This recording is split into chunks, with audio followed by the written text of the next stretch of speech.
Grand Risings, health and wellness on each house. I see y'all can just unmute your microphone anytime you choose and ask any question you have or say anything. You're welcome. I'm just gonna pause and stop the video until more join in, right?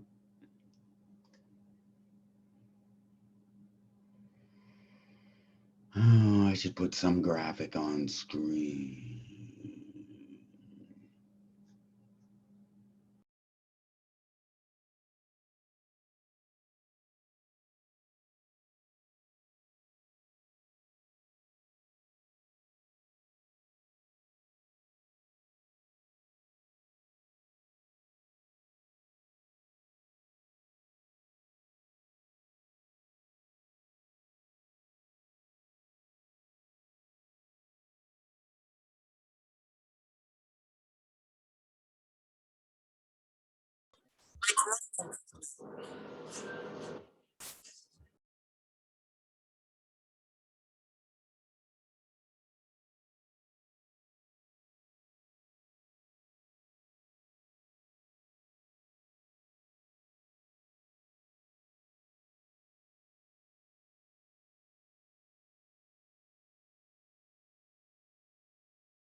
Grand Risings, welcome. I throw myself on screen so y'all can see me. Welcome. And again, I appreciate your joining in. At the end of the day, the time is for you, right? It is designed for you to ask any questions or really understand kind of how it is, what we do, and how we've gotten to where we are. And then really kind of set the stage relative to where we're going. What does the future look like in relation to the Ledge Group? So the time is yours. And I will say, and you'll hear this repeated by me regularly. Um, Everyone may or may not join us at the Ledge Group, and that's okay. The intent and the logic behind putting it together is, in fact, to feed and take care of our needs for the next 1,000 generations into the future. That's my focus.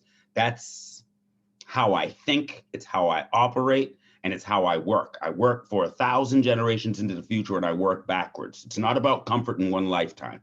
Comfort in one lifetime is to cheat the future. It's to cheat our generations into the future.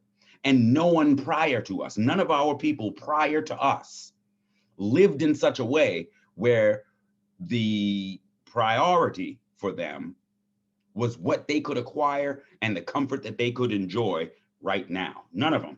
I mean, look back, Malcolm, Martin, Huey, like Stephen Beak, like every one of our greatest leaders didn't focus on how comfortable they could be right now. They focused, and our families, right? Even those heroes that are not well known, right? Whose names have not been written into history as great people. Guess what? They sacrificed and they pushed forward a goal of liberation, and they passed that torch generation to generation to generation. And here we are today in this generation, and we've been taught that the most that we can do, the best that we can do, is just make sure that we're comfortable in this lifetime. The problem is this: nothing that we amass, nothing that we get, nothing that we claim to own will actually be necessarily transferred to our generations into the future. By default, everything that we ever produce or keep or gain will be consumed back by this system. It's how it works. It's how it perpetuates itself, right? Everything you get, everything you do, everything you have, it allows you, and it will consume back over time. The After Emancipation Proclamation, the amount of land that Black folk owned in America was like 40 million acres. That's the game. It was consumed back into the system. It was used, and everything that was done was used to make stronger the system and not necessarily the family, right? It's a bottom feeding model, and it's how it worked. See, you have different philosophies in place. The United States of America used patriotism and democracy, whereas China used socialism and nationalism, right? And what that, so it's very different dynamics at work, but they both basically are attempting to do the same thing, create solvency for the body, um, at the expense of the stakeholders, right? You got shareholders and you got stakeholders. The shareholders have a share in the prosperity. The stakeholders hold the stakes. They're the ones that are impacted by the decisions, the actions, the choices of the larger body. So this is this is the two different models that were chosen, um, by those two different nations and by different nations in the world. At the end of the day, none of them serve to feed the people. None of them serve to directly address the people. They require the people to be stupid enough to think that serving an evil giant serves them, right? We feed a beast because a beast feeds us. You understand what I'm saying? We feed a beast because a beast feeds us. The thinking is that if we continue to feed this beast, right, that over time, somehow we'll become solvent and strong enough to overcome this beast. But the beast is eating the very best and is growing strong, while we are eating the very least and growing weak. So we're feeding a beast because the beast feeds us. So it is the most dysfunctional, codependent relationship human history has ever produced. The logic being, we feed this beast and he's going to give us those crumbs and we're going to exist on those crumbs. And maybe over time, we'll get so strong that we'll be able to defeat the beast. But the beast is agile. The beast is morphing. It's changing, right? It's it has control of the education of our children, right? It has control over all of the essential needs and the elements associated with our lives. So the model is faulty. You can't feed a beast that is feeding you and think that you'll become strong enough to take that beast off. It doesn't work that way. It doesn't work that way. Unfortunately, we are dependent upon daily bread, right? Daily bread keeps us focused on those things that we need right now, right? And so as a people, right? And I'll just swing back to that. But as a people, we don't have the freedom to think 1,000 generations into the future because we got to eat right now, right? And if you go all over the planet Earth, you'll see that this is true. Because we have to eat right now, because we got to focus on and being able to eat right now, it precludes us from being able to plan 1,000 years into the future. And that dynamic is what has kept generation after generation after generation in the same condition. Nobody has the ability to see into the future and build from that place backward, right? And that is truly what the Ledge Group came to address, right? It came to address that very dynamic. How do we build into the future, 1,000 generations, and work backwards? What are we going to need, right? What are your babies? It doesn't matter. Uh-oh, wait a minute. The mailman just delivered mail, and Megalodog will eat everything. He will eat all of my mail. Give me 1 second to retrieve that.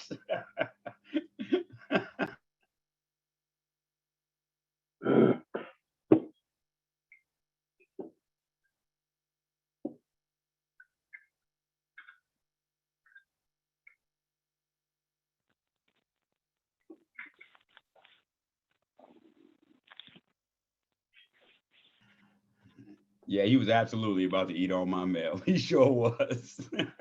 um, so the Ledge Group was designed to address specifically those issues. Um, how do we produce for ourselves in perpetuity those things that we're going to need? It doesn't matter who you are, right? It doesn't matter. And that's what I was about to say. earlier, and I wanted to swing back. The fact is, if the things that I'm saying are true, they're not just true for us. They're not just true for us, right?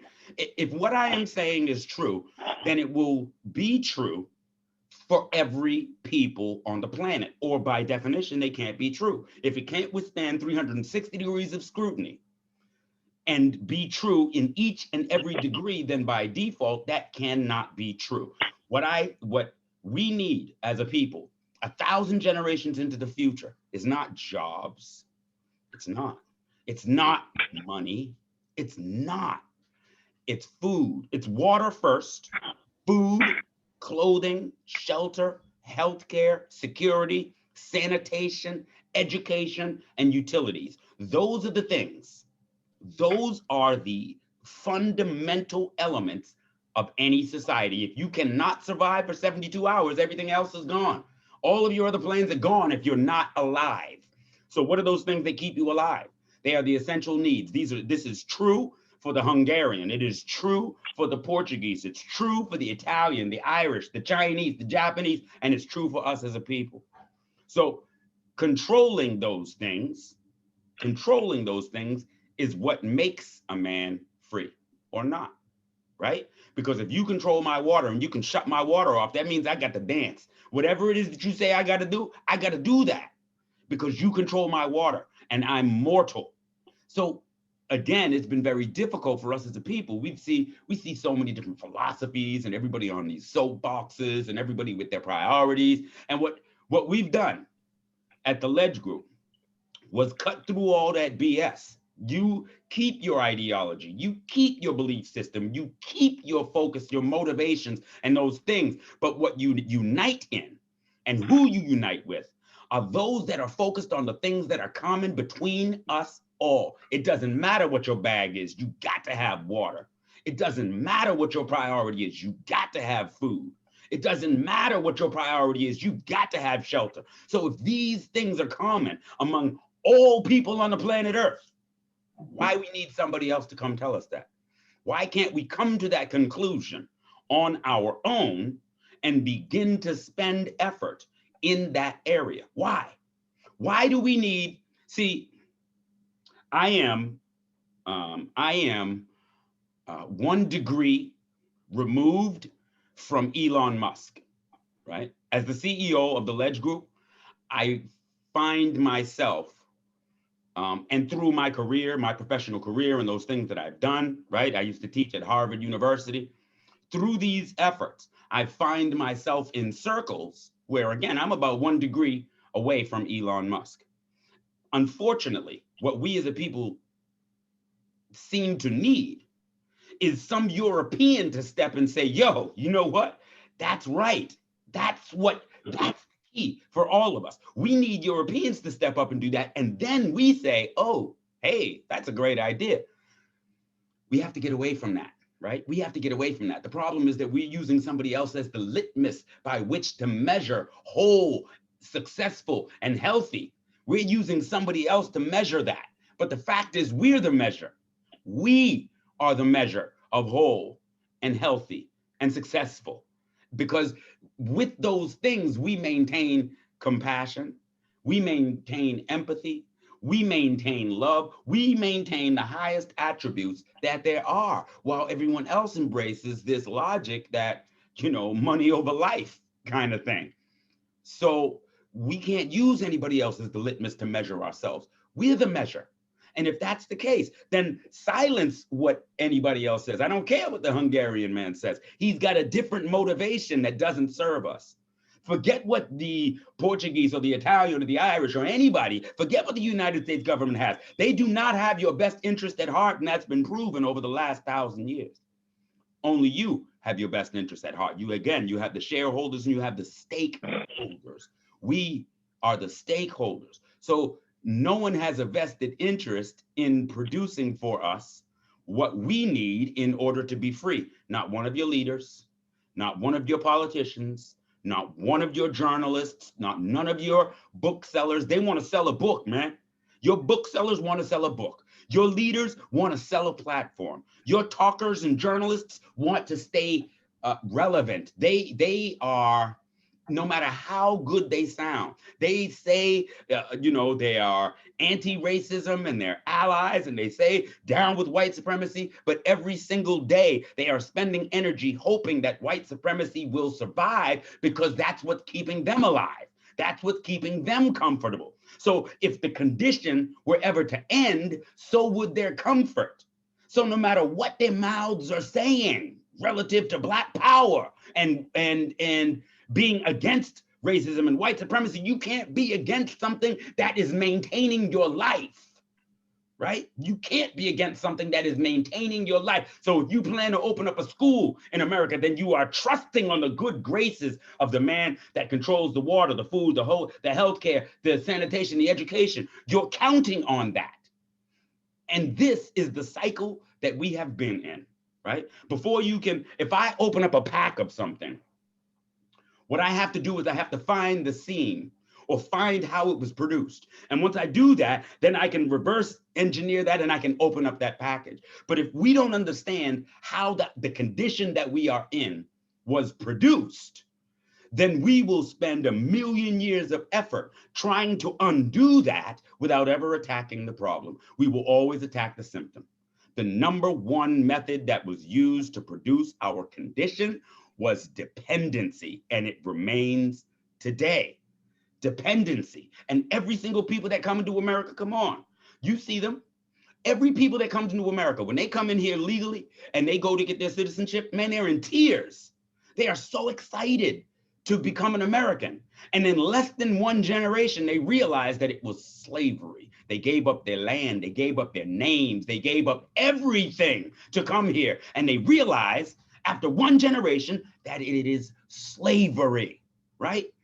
Well, this is what happened to us. They took our land. So the people that are coming in here today, they're doing all of these things willingly. They're giving up their name. They're giving up their God. They're giving up their tradition. They're giving up their land. They're giving up everything. They're giving up their full independence to acquiesce to the idea that Daddy, Uncle Sam is going to take care of it for us. I ain't got to worry about the water no more. I ain't got to worry about my food. I ain't got to worry about my health care. I ain't got to worry about those things. But not worrying about those things removes the responsibility of a man to provide those things for himself. And so as a result of that, you spin it forward 2021, what we have pride in are those things that have enriched someone else. A young man in South Carolina, I think, won a $30,000 lottery ticket and he bought a $20,000 chain and he got robbed for it, right? But do you think that buying a house is a more responsible act to have done with that $30,000? Because you buy that house, guess what? Who you paying taxes to? Who you paying insurance on? If you pass that house down to your children, you make wonderful renovations to that house. You add swimming pools and movie stars to that house. It increases the tax burden. And if your children can't afford that tax burden, they take it back as soon as those children take possession of that house. And so it's a gamble. They know their game is a generational game. They know, sure, I'll give you that. You'll get the house, right? You can get that, but we're going to get it back. We're going to get it back. My children are going to eat from your children because y'all don't know the game. Y'all don't know what we're doing to you, right? This is the reality. So how did it happen? It happens through dependency. See, because again, if you don't control your own water, food, clothing, shelter, healthcare, security, education, right? If you don't do those things and you can't do those things, then there is no time that you will ever be able to exist beyond 72 hours without a master.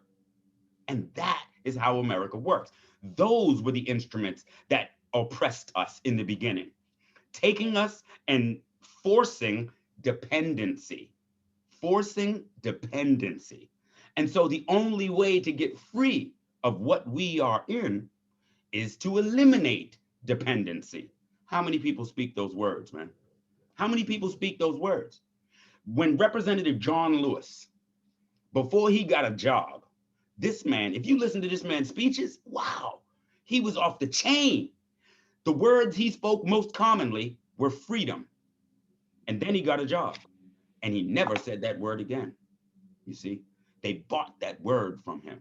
And this is what happens to our leaders. So all of the potentialities and all of the methods that we use to define success still enrich white supremacy and ensure that our generations into the future will be subservient and at another man's table begging for bread, begging for water, and begging for the essential needs. The Ledge Group came into being because I don't think that that is appropriate. I don't think it's appropriate for you. I don't think it's appropriate for me. I don't think it's appropriate for our babies in perpetuity. Furthermore, I don't think that it is appropriate to roll the dice, do for me, and hope that the generations into the future come to this conclusion and come to understand this dynamic. I say, and everything you've ever read said, you become responsible for what you know. This is a dangerous thing. This is why I very rarely spend time teaching, because you become responsible for what you know. So here in this forum today, you're hearing me say things. You can't unhear them. You can't unhear them. And if what I'm saying is true, then you, each and every single one of you, have a responsibility to ensure that your children are not loaded into the bear trap that we have all been loaded into, right? This is what brings the Ledge Group into being. And this is the issue that we try to tackle and solve. Why are we still here? We've been here 10 years. I registered the Ledge Group 10 years ago, I guess. And I'm old. It could be give or take. You know, you got to have a margin, right? When you speak with old folk, give it a margin, right? It seems like just yesterday I was hooking high school, but I'm damn near 60. It wasn't just yesterday. So it's been about 10 years. And in that time, I've seen so many different groups come and go. I've seen so many different efforts come and go. And the question becomes, why hasn't the Ledge Group gone anywhere? We had the State Department come at us. We've had Homeland Security come at us. We've had the Letter Boys come at us, all of that, right? Why haven't we gone anywhere? Why is the Ledge Group still here? The executive team, so I'm the CEO and the founder. I developed this model. I paid to open the business and do all of those things. I put my name in the front. I put my face on the target, right? And there hasn't been a single time where the leadership, the CEO ain't never made a dime from this effort. The COO and Cozy, he might get in. He never made a dime from this effort. Lisa has never made a dime. We pay to do this. We don't make money from this, right? The goal isn't money. You can see my house. I live pretty good, right? I earn good money. I've been in cybersecurity more years than there has really been technology, right? I've been in technology for over 25 years. So I live pretty good. And the logic behind this model was not for me to make money. It was not to follow a pyramid idea where the CEO gets enriched. And then if I get enriched, then everybody gets a little crust of bread. That's not what we're doing here. That's not what the Ledge Group is, right? The Ledge Group is for us to pool our pennies together and build forever, right? So we build a $50,000 resort. We put our pennies together and build a $50,000 resort. Guess what? If nobody goes to that resort, doesn't matter. We own it. We'll go every year. We'll go and we'll turn it out. And we can, right? The logic was we can open a factory without any debt, without any loans, and without benefiting white supremacy one little bit. I ask you, and I challenge every one of you to think about this question. Think about this question honestly. How many efforts have you ever put into being in your lifetime that did not benefit white supremacy, right? I'll qualify that. If you go and buy a bottle of water, first of all, you earn the money here in America, which means they tax that money. Then when you go and buy that, they tax you. And then everything that you've done in between here and there, they benefit from. Everything that you need, they benefit from. When you are born, your parents paid for you to be born. And when you die, your children will pay them for you to die. In our generations, in an honest assessment, how many of our family members spent even 1 hour of their lives not benefiting white supremacy. In an honest assessment, I can tell you, until we built the Ledge Group, there wasn't a single hour that I could say, honestly, I spent that didn't benefit them. Not 1 hour of my life, not 1 hour of my father's life, or his, going back 20 generations. That's how it's built. That's how this machine works.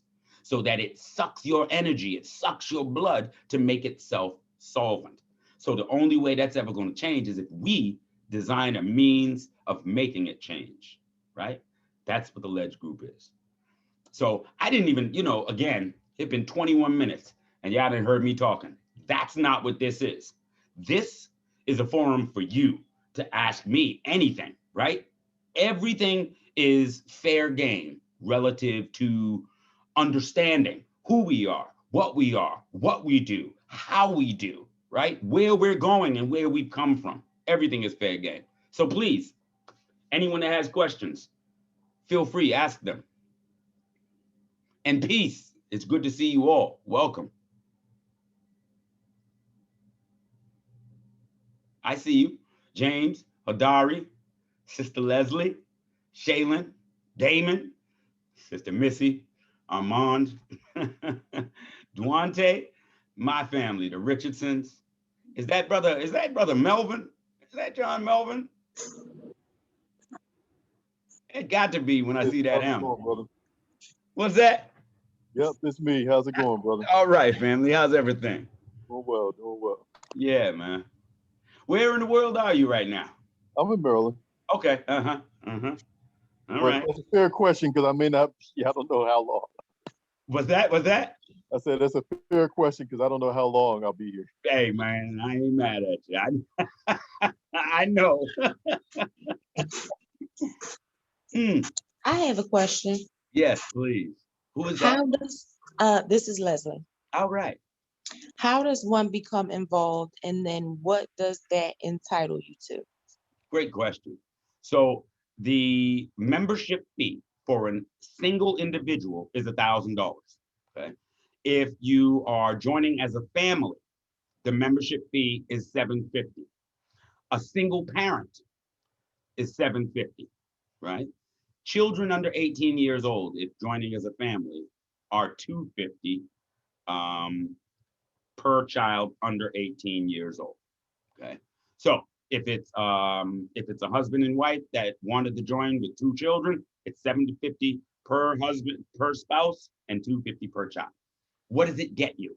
What does it provide you? Membership, and once upon a time, I really tried to produce a sheet that reflected what are the benefits to membership. Here's what the problem is. Every single day, it grows, it changes, there's more. So what we've done is, again, going in and building a maternity ward in Zambia that people can walk, see, touch, and know that it is there has created an amazing reputation. The work that we did in Kenya, we won #2 in the entire country for youth in agriculture. This got eyes. Everyone all over the world saw this work. So what it does is it allows us as a group, as the Ledge Group, to go anywhere on the continent and anything that you want to do, you can, right? And the logic is this, I could go into Ghana. I could have repatriated a long, long time ago on my own, right? But I could go into Ghana, buy a plot of land, build big up walls, and live like colonizer dark based on having worked an entire lifetime here and getting Social Security. I could do that. But what's going to happen is I'm building a wall between me and those local people, and I'm able to afford what those local people are not, right? So it necessarily creates a colonizer dark model. That is not how the Ledge Group works. What we do is we cultivate executive directors from the people in every country that we are in and every country that we operate. So in Zambia, our executive director is royal blood and allows us to get land at prices that nobody else can get. It allows us access at local government level that nobody else can get. And this is true in every single one of our operating areas. So to kind of speak specifically to your question, what are the benefits? Currently, the members can buy 10 hectares of land in Zambia. That's 25 acres at $166 an acre. So that's $3,000 for 24 hectares. You've seen me sharing videos recently. That is videos of the members' lands being cleared and construction for their homes about to begin. The only amount that the members have ever had to pay for that land is $3,000. Farming on that land and various operations on that land pay for the survey and the title for the members to have it in their names, and will pay for the construction of their homes. Okay, so for $3,000, the members will have their entire home built over time. Okay, in Tanzania, where we're going in August, we are buying acres for $250 an acre. Okay, we're in the process of getting all of that surveyed and titled. Again, what is the real benefit here? That land will be ours and inheritable in our children's names forever. It's not like America. You own that land. You've got mineral rights down to the core of the earth and up to the moon. We own those lands, right? $250 a hectare. I'm sorry, an acre. In Tanzania, that's in a place called Morogoro. Morogoro is where they have just built a high-speed railway that connects East Africa, right? That combined with the African Free Trade Agreement and some of the things that are happening right now primes this area and what we're doing for great potential into the future, right? So again, Tanzania, $250 an acre. And truly, what the greatest benefit, so over time that we have existed, we've opened up retail locations, we've got brick making operations, we've got water filtration and bottling system. We are about to deploy a water filtration and bottling system in Zambia. We're researching and doing the legwork on the water filtration and bottling system in Sierra Leone. And we're really focused heavily on the water and controlling and filtering our own water in each and every single area. But each of these models becomes profitable over time. It takes investment, right? And we build those things up over time. But each of these are profitable models over time. The true benefit of the Ledge Group is that each and every single member is encouraged to come and say, yo, this is what I want to do, right? What we have the ability to do because of the reputation, we can look at any place, anywhere, and we can cultivate an executive director that we will partner you with, and you can open any business that you want reliably with checks and balances and recourse should something go wrong. So if you want to open up an ice cream shop, yo, you know how huge ice cream is in Africa? Like, think about what we're talking about. Ice cream. That's a hot item, right? You want to open up an ice cream shop? Awesome. We got a contact. We can make that happen. Furthermore, we can develop models. So the prerequisite is that, and this is really the only prerequisite from the Ledge Group, is that any business that we open up and we partner with on the continent, 50% stays with those people. 50% stays locally with those people, and 50% goes to that member. That's your business. It'll be your business forever. Your children will hand it down, and their children will hand it down, and you will move in perpetuity. Your business, okay? Only prerequisite, we're not gonna do like the colonizers, right? We're not gonna do that. We're gonna go in and we're gonna operate in parity with fairness, right? And we work the models, we do whatever we gotta do. It's just math, right? It's just math. We work the models, make sure that it's fair, and you flourish into the future. So through this, we own tow truck, tow and recovery in areas.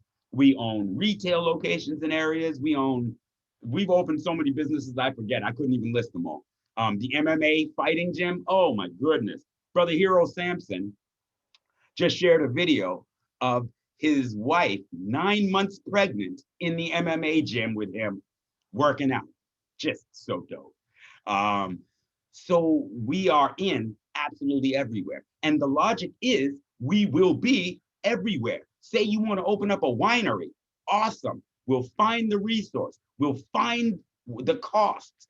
You will not be gouged. See, you can go into Africa right now and you can determine that you want to open up a business and you want to do business with somebody. And you can develop a relationship with somebody, and I can guarantee you, you're going to pay 3 times the cost of anything. I don't care if you talk about a Kit Kat bar. You're going to pay 3 times the value because they look at you as an outsider.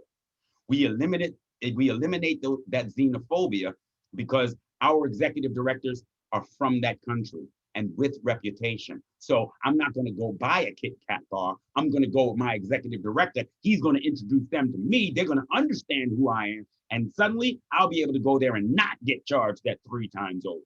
This is the pure logic. It is a logic associated with walking together. So I reached out to a dude because again, we're booking that trip in August. And I reached out to the owner of one of the places that we're looking to stay because we're going to jump around. And I introduced myself, and he said, "Oh, yeah, I know who you all are." He said, "I had a member of your group come stay with us with his family. He's moving to Tanzania." I was like, "Yeah, that's right. That's who we are." So the true benefit is moving as a group, collective bargaining with a clean reputation of who we are, and being able to build anything. Being able to build anything. You know what? And I know I'm long-winded, but in America, every time you say something, black man, black woman, every time you say something, everybody questions it. Like you couldn't possibly know what the hell you're talking about. They diminish your value. Well, let me tell you something.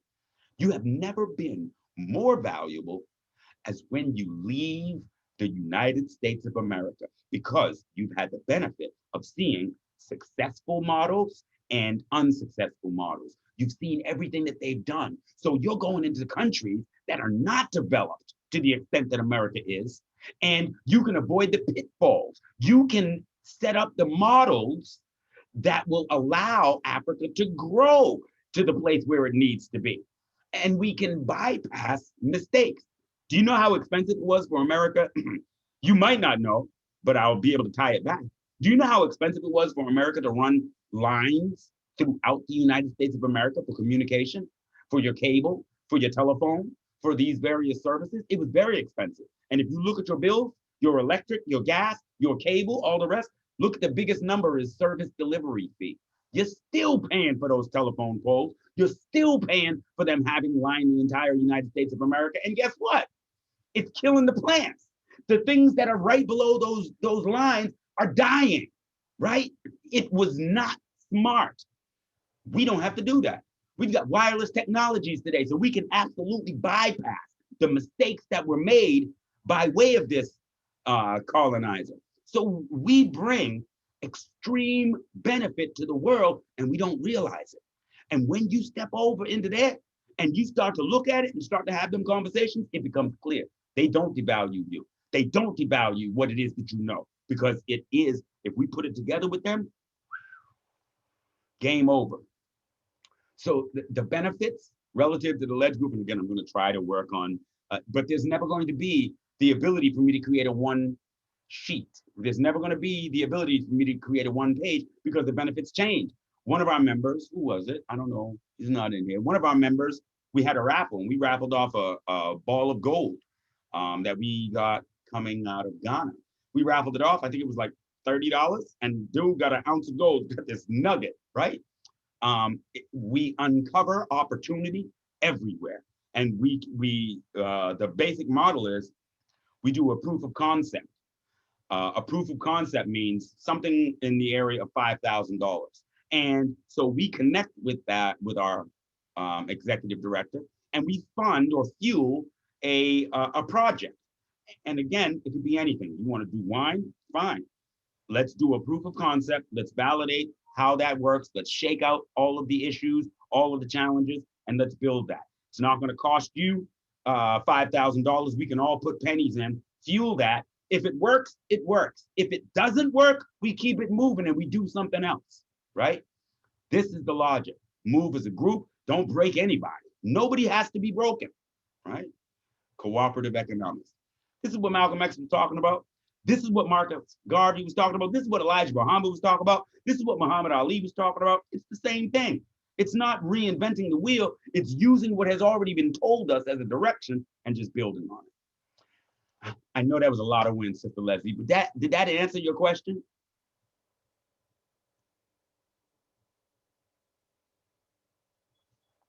You're muted. Yeah, I'm struggling to get myself unmuted. That was a phenomenal response. So the only other question that I had is, will the recording for this be available? Yes, it most certainly will. Okay, awesome. All right, I'm muting myself again. All right. Odari, you have your hand up. How can I help you, my dear brother? Greetings to you, brother. Grand Rising. And to you. Thank you. My question is this, and I've been watching you for some years with the Ledge Group and listening to you. I wanted to know, back in the motherland and the countries you're connected with, are there anybody that's doing sanitation? Brother, you really just hit on the gold. You really hit on the gold. First of all, right? So I'll take that in a couple of different pieces. You don't have recycling to the extent that you do in America. You don't, it's not happening. And so when you go to most of these countries, you'll see on the sides of the roads, trash, plastic bottles, paper, you'll see trash. Now you see pride and you see that there are efforts to be able to clean that up. But man, what you're talking about right now is gold. See, I'm old enough to remember that in America, everywhere that you went, there were broken bottles. Everywhere. Broken bottles and dog feces everywhere through America. And what America did was they developed a bottle bill. This was in the 70s, the bottle bill. And what that meant was when you bought a bottle of anything, you were going to put a 5-cent deposit. You put 5 cents over the cost of that product for the bottle. And then when your bottles were empty, you could bring those bottles back and get your nickel back for each bottle, right? What that did was it incentivized the cleaning up of America. After 5 short years, there was no more broken bottles in America, right? And that's how they solved that problem. They incentivized the cleaning. My brother, when we was in Ghana, I was doing the alternative energy course, and I brought wind turbines with me, and I showed them how to generate DC power and use that power to charge the cell phone. And then I looked up and I looked at the palm trees with gigantic leaves, gigantic fan leaves, right? And I'm looking at the beach at plastic bottles all over the place, right? Littering the beach. And I said to the youth, look, we could build a concrete mold where we could chemically break down those plastic bottles, take the fan leaves from the palm tree, put it into that mold, create a fan blade, and build wind turbines out of it, right? It's a matter of using what you got. That's right. To get where you need to, right? It's great if you've got all of the most technologically savvy resources in the world available to you. That's awesome. Then build a satellite. But if all you have is coconut husks, then use them. Find a way to use them to produce what you need. So when you say sanitation, that's a big broad range of elements, because we've got, and again, we can avoid the pitfalls that we've seen in the colonizing countries. The septic systems here are expensive, they're inefficient, it doesn't work. We can use green septic solutions so that not only are we minimizing our carbon footprint? But again, we are reusing everything, right? So it's a 35,000 foot view at absolutely everything. We need, man, look, the Tesla Powerwall. The Tesla Powerwall is a series of batteries that are found in your cordless drills, in your all of your electronics have these small batteries that the Tesla wall, the Powerwall, that's them, that the Powerwall is based on. They use these batteries, right? In Ghana, there are children going through the dumps and they're capturing these batteries and building out power solutions. This exists all over the continent. It's a matter of not walking over the trash and saying, oh, that's a shame. It's more looking at the trash and determining how we can use it, right? So your question, whoa, like right on point right there, man. That's how we should think. Yeah, brother, because I was sitting here reflecting, and I came out of meditation just 2 days ago, and I saw one of your posts, and then you invited me to the Zoom this morning, and I was just thinking, and so I say, ask Peter about sanitation. Long story short, when I came back home to Atlanta from Charlotte, North Carolina, I became a sanitation worker. Never would have thought I'd have been in that field, and I'm thinking that's why the ancestors led me home to do that job. Mhm. You know, I driven the trucks, I worked on the back of the trucks, and I'm telling you, that field, I respect those men and women because they're sisters who's on the back of those trucks that handles those recycle bins and those trash bins. And also yard work, the shrubberies from pruning of the trees and cutting grass and all that. So we had 3 different trucks here in the city of Atlanta: the garbage, the recycling, and the yard work, what we call it. So I'm proposing this to you, and I am coming on board with the Ledge Group very, very soon here. And I'm interested in taking up that mantle and working with you to clean up the motherland. Because I've seen those pictures, and that's why I asked. I've seen those very same pictures of the trash on the side of the road, and I love nature, and I respect this planet, and I hate to see things like that. That's right. That's right. And furthermore, again, right, back to what I was saying, please understand, sanitation is valuable. Like these recycling centers, they're making a killing. When they introduce that bottle bill, you have seniors that live right now to this day paying their mortgage on routes that they produce, just picking up people's bottles that they're throwing out, and they're paying their mortgage on that. This is lucrative. And and again, I reflect right back.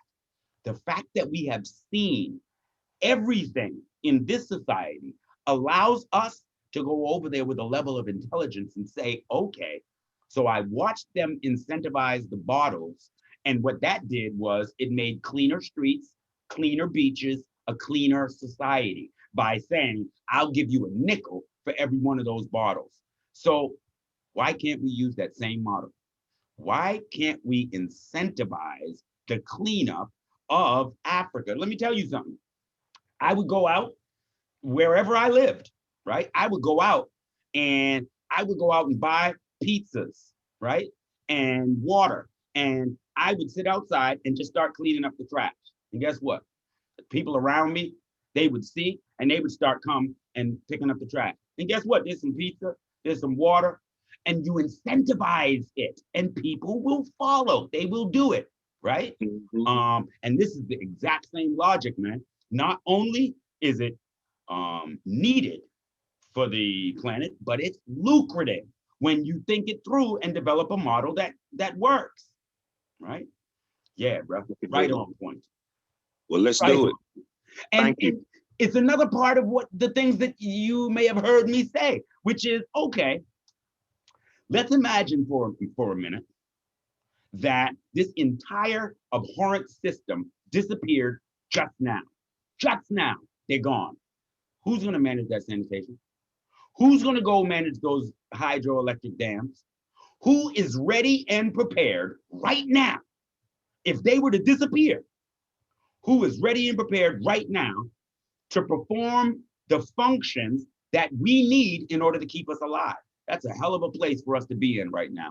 It's a hell of a place to be so dependent that even if they did magically disappear, we're still in great jeopardy. We can't live like that. We can't live into tomorrow knowing that. You see what I'm saying? We got to do something about that. So we got to have somebody focused on sanitation. We got to have somebody focused on the filtration and bottling of water. We must have somebody focused on the farming. We must have somebody focused on utilities and power. We have to, right? That's the only thing, man. That's what being an adult is. Being adult equals responsibility. Well, we need to be responsible for our own lives into the next week and no longer rely on somebody else to do that. See? That's right. I can dig it. Thank you, brother. Thank Look forward you, to man. working with you. Yeah, man, I can't wait. That's a hot one there. Yeah, let's do it. Yes, sir. Peace. All right, peace. Anybody else? There's my sister Ruby. Chris Moreau. Peace, family. Any questions?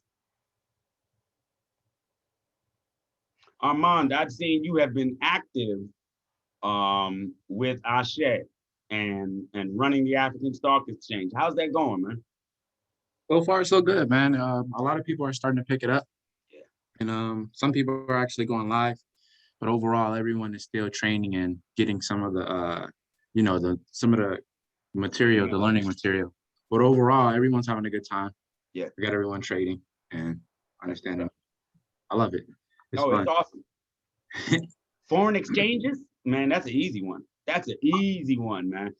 Understanding how foreign exchanges work. So if you had the ability of supersonic speed, you would find that a dollar raises and drops every minute of every single day. And when it does, it becomes more valuable and less valuable in different places on the earth. So if you could take that dollar and supersonic, run to Denmark and trade that dollar, and that dollar just became $1.25. Then you take it and you run to Budapest, and that dollar just became $1.50. Then you take it and you run over to what?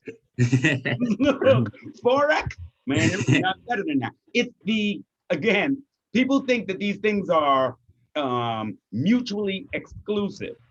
The stock market, the cryptocurrency, and Forex. No, they're the exact same. It's simply, and Forex is the grandfather of them all. Forex is the grandfather of them all. That's the grown-up version of stock market, cryptocurrency. Forex. Yep. Forex, exchanging dollars, the foreign dollars, and making money with, So what happened was, the stock market is the baby. And people jumped into the stock market and it was like, oh, okay, this is dope. But the stock market closes down. So then there was an evolution into the cryptocurrency. The cryptocurrency market doesn't shut down, right? But it is driven and controlled by the same market fluctuations. The grandfather of them all is the exchange of currency. That's some adulting. That is adulting. You understand what I'm saying? Definitely. So I've seen you've had some sessions, and I see a lot of people joining. I'm really proud of you, man. That's again, you in so many different areas, man. You picked up the torch and just ran forward. Hey, I'm gonna brag a little bit. Ooh, I got here. Okay. I talked to, and I ain't gonna throw out names, but I had the opportunity to talk to one of the young men that came through the ECHO trainings very early on. 10 years ago, he joined in, right? Maybe less. Again, plus or minus, right? But since that time, so he called me and had just gotten out of an interview. And he said to me, yo, when the interview was finished, I asked them any challenges or inhibitors through this interview that they saw that would keep me from being active in this position or accepting this position. They said, no, your answers and everything was perfect. He asked every single question that I had illustrated in the mock interviews. You remember we used to do the mock interviews? He asked every single question. Yo, this dude, I mean to tell you, dude is 26 years old. His children and his children's children will never want for anything. Ever. He will never want for anything. He paid attention and listened. Look, Armand, I seen you with the Copper Cup. These young brothers came in early and paid attention to absolutely everything. And their lives have changed forever. Forever. Their generations will be free, period. So I'm so proud of these young people. Yo, they the ones that make me know we gonna win. We gonna win. I know this based on these young people. We gonna win. Especially that the solar course. I love that because man, that helped my household a lot. Our Wi-Fi had went out, and just everything. Our whole entire upstairs, we didn't have power, and my brother has school. My girlfriend, she has to go to work, and then my mother, she has to go to work. So I'm like, all right, let me get the solar panels. I pull up the solar panels, got my generator, and Wi-Fi was on, and we just carried on throughout our day. Just No like that. impact. That is it, man. When faced with a challenge, the confidence and the ability to look at that challenge and solve it. You can't impact me, man. No matter how solvent your system is, I'm gonna make it. See, and that is where we need to be. We need to exist. We need to ensure that any other man outside of our existence is a non-factor relative to our solvency into the future. They must be non-factors. If you should succeed or you should fail, it doesn't take anything off of my moccasins. And that is how we have to live. Absolutely. Fantastic. Are there any other questions relative to, again, who we are, what we do? Again, we're going to be in Arusha. We're going to be in Tanzania, August 15th till September 5th. And let me tell you, I just bought my ticket. Round trip airfare to Tanzania was $800. $800 round trip. Yeah. I'm booking. So again, we're going to go and hit many different places. So I'm booking places in different areas. Wait a minute. In Zanzibar, 5-star accommodations are like $25 a night. 5-star and my meals, right? In Dar es Salaam, $20. 5-star accommodations. Yo, like in our minds, we think it's unapproachable. It's a once in a lifetime trip. When in fact, yo, man, you spend more than that on honey buns. You know what I'm saying? You spend more than that per year on honey buns. It costs nothing for you to go out there and see. And I'm telling you, it's life-changing. It is life-changing. Lisa almost squeezed the blood out my hand when we got into Kenya. And we was walking around, we was doing different things out in the Shamba, and night fell, and we started to move a little quickly because you could hear and smell elephants. So we started, and they wild, ain't no park ranger out there, right?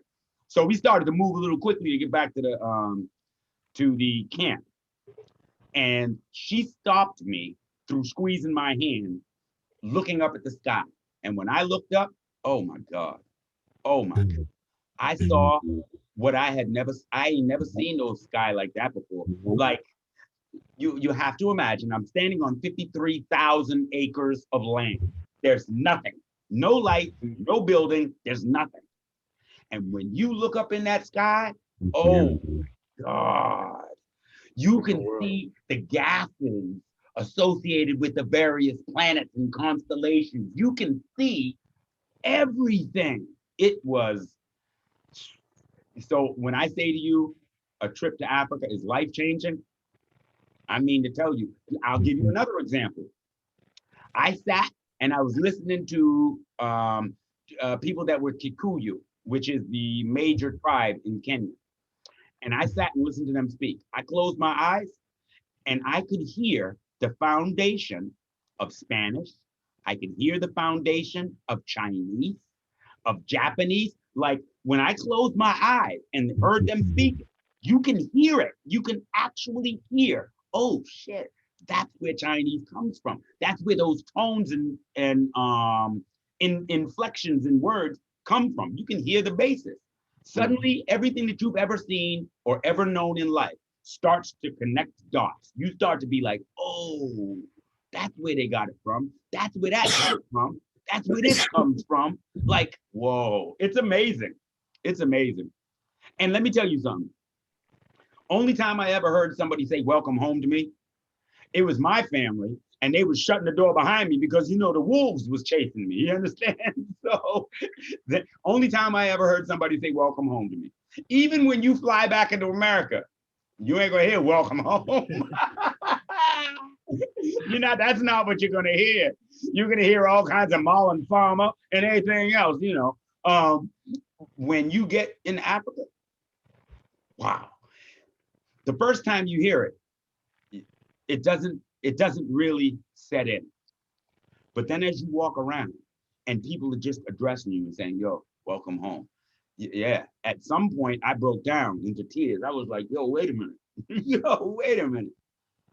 They're for real saying welcome home to me. Oh, that was powerful. That was powerful. Aquaba. Yeah. And then the food, oh my goodness. I'll tell you another story. I was out there in Ngoro Hills in Kenya. And everywhere you go, you're gonna smell this street meat. And man, that street meat smells good, right? Now, I'm walking around and I'm with Beatrice, right? Beatrice that you see in the Ledge Group and in Grand Rises. I'm with Beatrice. And every time I'm looking at it, Beatrice grabs my hand and says, no.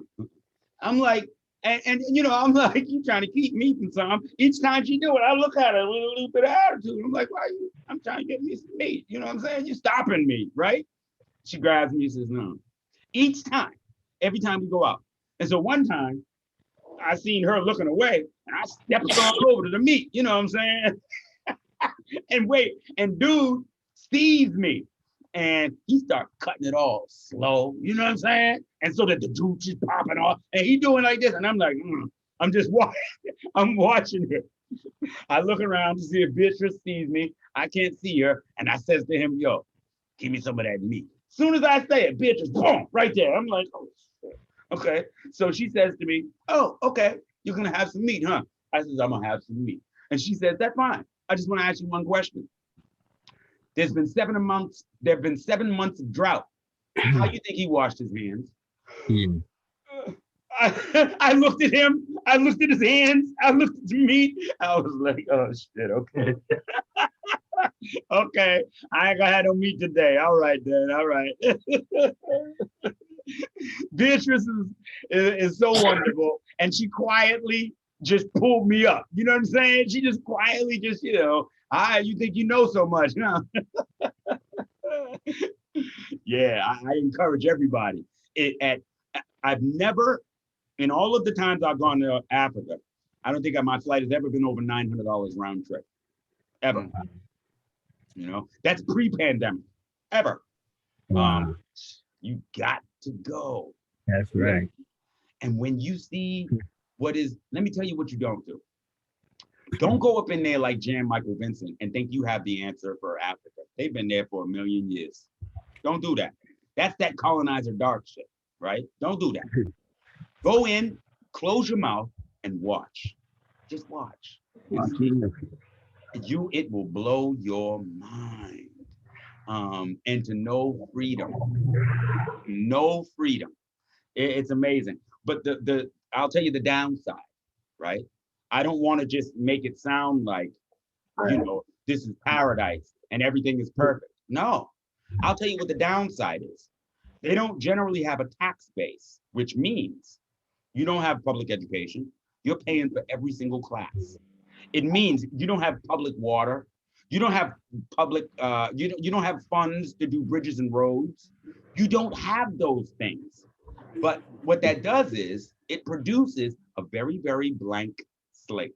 Somebody asked me the other day, relative to our land in Zambia, how come we have to get such an expensive survey? And the reason is because the land that we own in Zambia has never, ever been on any map, ever. So where my house is being built, it's a great likelihood that when I wake up and take my cup of coffee out and walk, no human has ever walked on that ground before. No human has ever walked on that ground before. And there's places, wait, please understand how vast Africa is. In Kenya, in Kenya last week, they just bumped into an area that has $16 billion worth of gold sitting there. In the DRC, in Congo, a month or two ago, they found a mountain of gold. Yeah. Please understand how this happens. It's not like that mountain just materialized. No, this is a place where nobody has gone. Nobody walked over there to see that there was a mountain of gold. And suddenly when somebody did, they was like, oh, a mountain of gold. What does that mean? It means that there's places on this planet Earth where humans haven't walked. Mm-hmm. There's places where they haven't been. And that's so magical to me. That is so amazing. You know, my feeling is, and I can only speak for me, but my feeling is my people are this way as well. When I go somewhere on vacation or when I go do something, man, I'm not looking at your buildings and what you made. I'm generally looking at the landscape. I'm looking at the trees. I'm looking at the beach. I'm looking at nature, not man. Not man. Man doesn't impress me. You know, nature does. So yeah, man, the fact that you can go to places in just about any country in Africa and walk places where nobody has ever been, man, that to me is opportunity. That is opportunity. That's right. Everything must be built. Because that's one thing I realized when I thought about making that transition over to Africa is really the level of comfort that we have here in America, and how making that transition over to Africa, you're gonna have to sacrifice that comfort so you can build everything, because they don't have all of the glitter and glamour that we have here in the States. So building that in Africa is very important. So everything must be built. So I agree 100%. But I'm gonna tell you something. I've lived in America my whole life, and so I can't have pride in what I don't own or I don't build. Facts. So we want to call these places that we occupy our communities. But what is required in order to be able to call that your community? Shouldn't you own it? Shouldn't you have a share in its prosperity? Shouldn't you own the stores, the schools? Shouldn't you write policy in that area? So we call it our community simply because we occupy that place, but we get evicted from this place and that place and the other place. So that clearly means that's not ours. So now we look at our children and we're saying, well, what's wrong with them? What's wrong with them? Tell me, what pride can that child have in something that's not theirs? Furthermore, they're looking at their father. What pride do you have? You have pride that you can go into debt to them in order to be able to afford things? That's not real pride. You have pride in a gold chain that costs $20,000. You have pride in a house that they allowed you to have. You have pride in the things that they have built and allow you to have. That's not real pride. So we live our entire lives as if this is enough, but it can never be enough for a full man. It can never be enough for a full human being because it strips you of the responsibility of maintaining your own life. So that's not pride. So you walk around throughout this United States of America and not one of these people has pride because it's not true. It's not yours. So guess what? I prefer a rickety old cabin that I put together with my hands than to have the shiniest damn White House in the world. No, I'll be proud of my own, you know. I want real pride based on what I have done, not what you have done. I don't begrudge them. Again, you've seen me say it on a post. I love it. Y'all got beautiful hospitals. I want my own. Mhm. Y'all got beautiful schools. I want my own. Y'all airports, they're awesome. I ain't hating on you. I want my own. That's all. That's all. And I don't have the audacity to think small. So I'm not going to live in the context produced for me. I'm not going to do that. I believe that at least steals from us. The words at least steals from us the full potential of a full human being. That's Because as right. long as I settle for at least, then I will never see the highest heights that could be. So Mhm. what you just said, Armand, look, when you said comfortability, yeah, you know, the hardest thing about this effort is having people even imagine existing without a safety net. Ain't no park ranger to save you there. You understand what I'm saying? Took me some time to comprehend that, man. It's So it's a challenge yeah, it is. to live without a safety net. That knowing that, again, you could live or die tomorrow. But guess what? What we think is a safety net here in America, we're only fooling ourselves into believing it's a safety net. A 6-year-old child was murdered. Mm. We're only fooling ourselves into believing it's a safety net. The same life or death that faced you anywhere on the planet Earth face you right here. Right here. Mhm. So we've only fooled ourselves into believing it's a safety net. And because of that, we are owned and operated by somebody else. I determined young, you know what? We can make it. We can build it for ourselves. I might have a hungry night or two. I ain't no stranger to it. I can do that. You understand? But I will Mhm. build my own. I will have pride based on the fact that my hands produced that.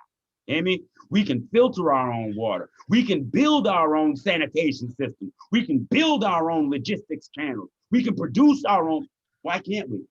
Why can't we? And when you come to the realization that we can do these things ourselves, it doesn't make sense to hold somebody else responsible for doing it for you. Who owes you? Why does that man owe you water? He doesn't. He doesn't. And when you change your perspective a little bit, we start to look a little foolish here. We got demands, right? We got demands here in America, okay? But that man is controlling your water. That man is controlling your food. That man is controlling your shelter. He's controlling all of the essential needs that keep you alive. And you got demands to tell this man how to provide them. You need to smile at me when you give me my water. Huh? You need to smile at me when you give me my plate of food. Why? Who are you? Who are you? You need to treat me better when you provide my security. You can't make that demand, and it is reflected every single day in America. It's a conversation where they're pointing back to you and saying, why? Who are you to make a demand? Yo, Flint, Michigan is a perfect example. Flint, Michigan is a perfect example. Yo, what you gonna do? What you gonna do? You either fix and filter your own water, or you drink what I give you, period. What? Yeah, man. So how long are we going to sit in that position and just let somebody do us like that? America stands in your face and says, so what? So what? We enslaved your parents. So what? We built our economy on their backs. So what? We did this to your family over centuries. What are you going to do? They're standing in your face saying, what are you going to do? And the only thing we're going to do is shuffle and sing and dance. Mhm. What? The man said, so what? Standing in your face. What are you going to do? So I ask you, my people, I ask you, what are you going to do? What are you prepared to do to change that scenario? See, John has he said he has 2 questions. John, my brother, man, come on. Hey, I was waiting. You ain't got to wait. If you wait for me to stop talking, we're going to be gone from here. You understand? I'm like, yeah, let him. I know he's doing his thing. Let him do his thing. What's up, bro? I've been out the loop, as you know, for a minute. So I have 2 questions. Yes. I remember there was an app with all the initiatives or projects that's coming up or in progress. So is that app done and I can access it, or is it still being worked? No. You can log into it. And it is in the Ledge group. Now, the continuation of your question is where and how can I access it? And I'm too old to be having all the details of everything, but it absolutely is being logged in by the members, and you can see the projects there. Okay. All right. Second question. I know you and I talked before about South America. Are we doing anything in South America yet? Ooh, you starting trouble. I'm Let me show sorry. you. I just know we talked. Let Maybe me show this is you a something. sidebar. I don't know. He Let me sure show you is something. starting trouble. Let me show you some. My brother, sibling, has been following me and said to me, you know what? You right. So what he did was 2-3 weeks ago, he went to Dominican Republic, right? He's got some contact there. He goes back and forth there on a regular basis. He said he was going and looking at a building. I'm going to share with you all the images of what it was that he, this building, this property that he's looking at. Oh, that's not it. Let me see. Okay, there's one. That's the lobby area. Nice. Okay, so what's Okay. happening is they're selling these individual buildings on this property. Okay, and it comprises a full resort. Okay, and so they're selling individual buildings on the resort, right? Okay, and so he's showing me, they call them discotheques. It's a club, right? It's basically a club. They call them discotheques. And so that's the building that he's looking at. It's got 9 good units in it. It is a resort town. It is an area where there are few active resorts, and there's a lot of potential. This used to be a resort. It was opened. It was popular. Now it's sitting. And so he has shown me those various images of this structure and is interested in not only acquiring it, but using the ledge model. Why? Because again, if he goes in there and buys that as an individual, you ain't nothing but an outsider. Again, it's colonizer dark. Every time any one of them local people can get you, they're gonna get you. So what you have to do is you have to produce those relationships that are going to allow you to leverage the reputation and the influence of the local people. So what do? Before I go in there and buy a building, I'm gonna reach out and I'm gonna create a partnership with this dude over on this corner with the reputation, and we're gonna open a business together. And I'm gonna reach out to this dude over there and this woman over here and that woman over there, and we're gonna open up these businesses. We create a network of resource. And then when I buy that building, yo, everybody already knows who I am, man. Y'all know me, right? Y'all know who I am. And so I'm not gonna have to go to the store and pay 3 times as much. Because anytime somebody sees me, they're gonna say, wait a minute, you know who that is? Wait, whoa. You don't know who that is? Yo, leave that man alone, man. Right? That's how to do it. You eliminate xenophobia by going in, partnering, and building with the people. Once you've created that network, it lives forever, right? And that's exactly, what he reached out. He found a building, developed a plan, and we are moving forward on that. So my answer to you, brother, is absolutely. We are interested in DR. We're interested in Central America, in South America. We are interested in being anywhere where there are native people. And there is the opportunity for us to lift all boats with the tide. Absolutely. Yeah, we want to get there. South America? Yeah, we want to get there. And our people need us there. Brother Mo Adams. Power. Yes, sir. Respect. Yes, sir. Blessing. We're coming together. Brother Mo has sent me a fantastic project relative to producing bricks and block in Ghana, and we about to do that. You all know that's in my wheelhouse. If you come to me and talk about let's filter some water, oh, we about that. Let's open up a hospital, oh, we definitely about that. Wait, let's produce bricks, man. Come on. Again, you can't build a nation if you ain't got no bricks. Right? This is just basic, man. Everything I break everything down to its very basic level. What do you need? So it's easy to say, oh, we need an army. Yes, you do need an army.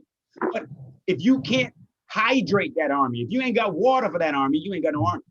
If you ain't got food for that army, you ain't got no army. If you can't take care of the injured in case of a conflict, you ain't got no army.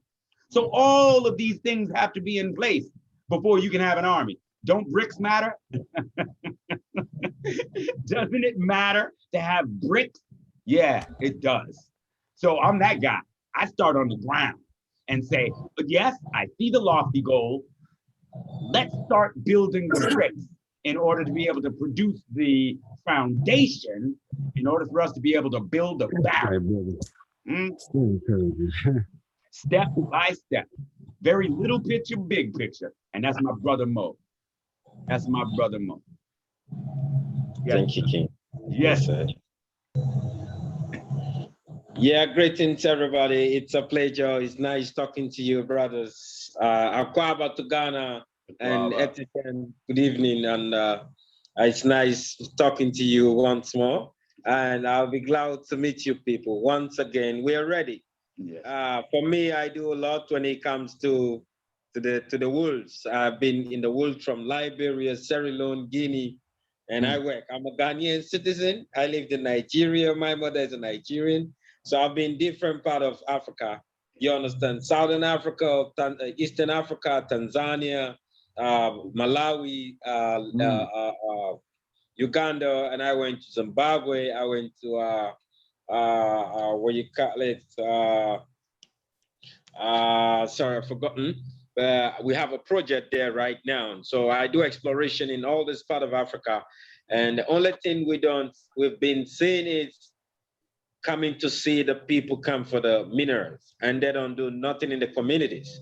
But most of the communities that I work, the only thing I'm able to do when I get my little money from these people I go to do explorations and prospecting for, I try to contribute to one social works that will make me go back to those communities.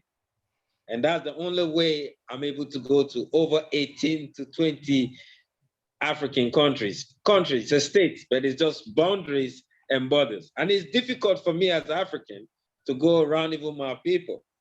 So the only way for we to do that is business. And right now, give thanks for the African free continental trade that is coming on. You understand, it's a great liberation for Africans. And the six continental trade, the LUMI, it's another great great awareness that's going to change a lot of things in Africa. If we can harness and bring our ideas all together, we can get the diamonds from Sierra Leone, just West Africa. I give you some few analysis. We can create, because Ghana have some kind of lights that you can get electricity cheaper. You can get diamonds, cut the diamonds here, instead of taking your diamonds to a different country to cut. You can have a gold refinery and get a standard to 9.999, you understand, purity, and sell at international rate in Ghana. So we could be able to leverage every resources up to bauxite, have company to produce aluminium. We are wasting the resources and sending it away. So one thing I love about Peter, I see him replicate everything. In the environment where we have the clay, we have the kaolin. Uh-oh. Not sure if he's still there.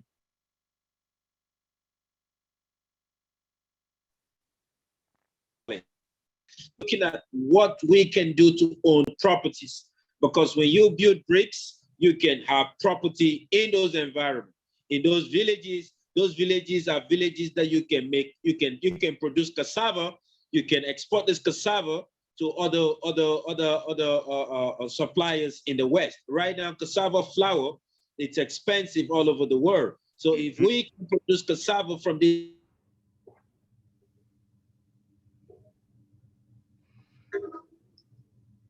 this environment and ship to you, and you can own the distribution. We can produce cassava. We can produce the cassava flour, which is very, very important for the Black people or African people in diaspora. So there's a lot of leverages. Government is right now coming to do something in Ghana, reclamation of land. All this land that have been polluted by the miners, by the artisanal miners.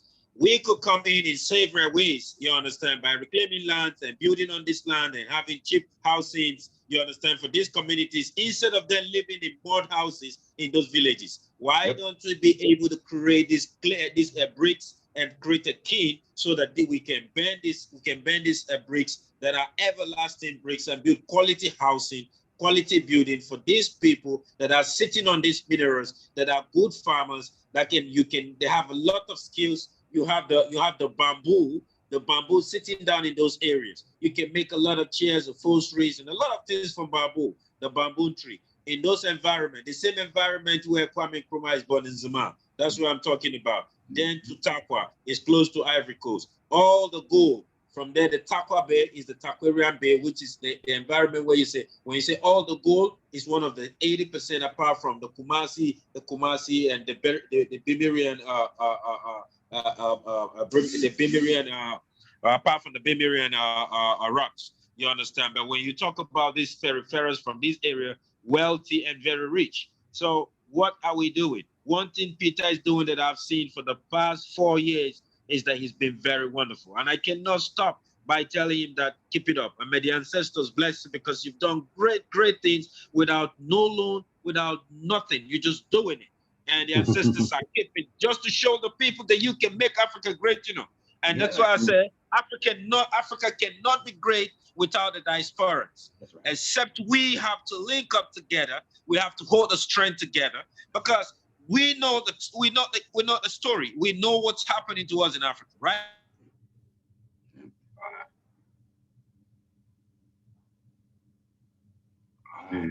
That's all right.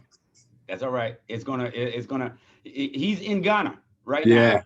You know what I'm saying? So that they're not taking action. So the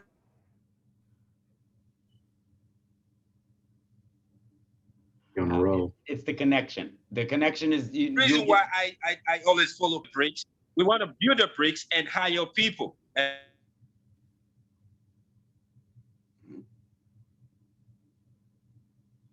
hire the local people and can bring your management team to come and manage it. My is to set it up and we can move to a different company and set a different distribution or a different supply system or water production company. Because these are the things that are making money. This is why the Indians are coming. This is why the other company, the Chinese are coming. Because they're seeing the value of what is in Africa. Africa is the market. Yep. Ghana precisely is hosting the African Free Continental Free Area market. So we should be able to leverage from this point. Ghana is going to be a great market. A lot of gigantic buildings, gigantic infrastructures are going to come on. So the bricks are going to have to build a lot. The pave machines, the paver bricks, the what you call them, the cement concrete pavers. You understand? A lot of things, interlockers. There's minor things that gives money that we can begin to make money and hire people and keep the company on and leverage from there and invest in other areas. I saw something right now, someone posted about African stock exchange. That's a great investment. We put in our product in the stock market, having the equity to run it in the stock market. That's a great advantage for Black people. Yes. If we can leverage it internationally and be able to back it up with our resources, back it up with our gold, back it up with whatever, lithium, bauxite, magnesites, coltan, and all that. And we can, Peter, I can always tell you something, Elder. I can be able to leverage brothers in places like Congo, places like Botswana, Malawi, you understand, for we to hold stake of our lithium, of our coltans in places like Liberia and Sierra Leone. I'm going to send you a lot of maps, a lot of information when it comes to those areas. And we have our soldiers, we have our combatants sitting down out there. They're waiting for you. I know you're working in Sierra Leone, but I'm going to connect you with the people that also run the stake from the RUF from that time up to now. You understand, these are our soldiers that we trust. We know the hand that they hold the space and the resources from every part of that country. They know it. You understand? From every of those communities, from every of those chiefdom, any of those chiefdom in Sierra Leone, they know it. They will tell you, this chiefdom, we can work in here. We can get the gold, we can get the diamond, we can get the coltan. We need to take control of our resources. That is my core story. That's my core point. So we should be able to use whatever we have, you understand, and manufacture. We don't need to depend on these people. We are the people that are purchasing. We are their purchasing power. But when we start producing and they start purchasing, then the market, they lose the market. And let me tell y'all something. Let me tell y'all Yes, something. sir. You hear that man speaking to you right now?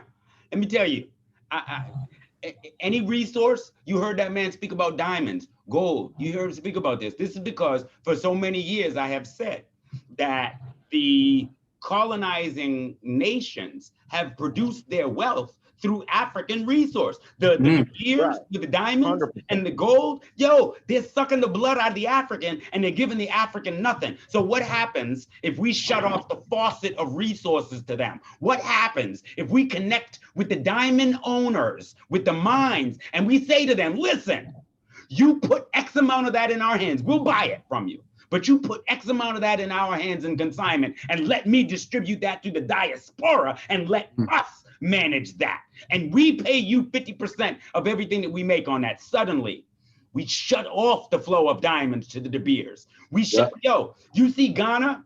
Ghana just shut off the flow of their cocoa to Switzerland. Let me tell you something. Here's what the real problem is. You see these things happen and nothing, and no one in the diaspora says, okay, that's opportunity. Let's step to Ghana and make an offer for them on that cocoa. Let's treat our brothers fair and let's take the cocoa that Switzerland had and let's put it into our hands and let's see what we can do. Can you do something with the diamonds? If we shut off access to the diamonds to them and we put them exclusively in our hands, can we do something with that? Can we do something with the gold? I can, and this isn't guesswork. That brother has sent me gold already. We've seen, I made mention of it earlier. We've seen gold come out of the continent. We've had that in our hands, right? So this isn't guesswork. We've had raw diamonds in our hands. I've got a man in Angola right now dealing with the diamond minders. These things are not fairy tales. All of this is within our grasp. It's simply a matter of putting 2 and 2 together and coming up with 5. You understand? How do I get 5 from 2 and 2? Because plus is an integer as well. I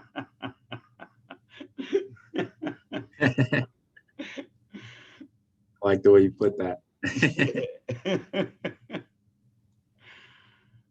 Are there any other questions? You heard that brother right there. As I said, the challenge is he's in Ghana.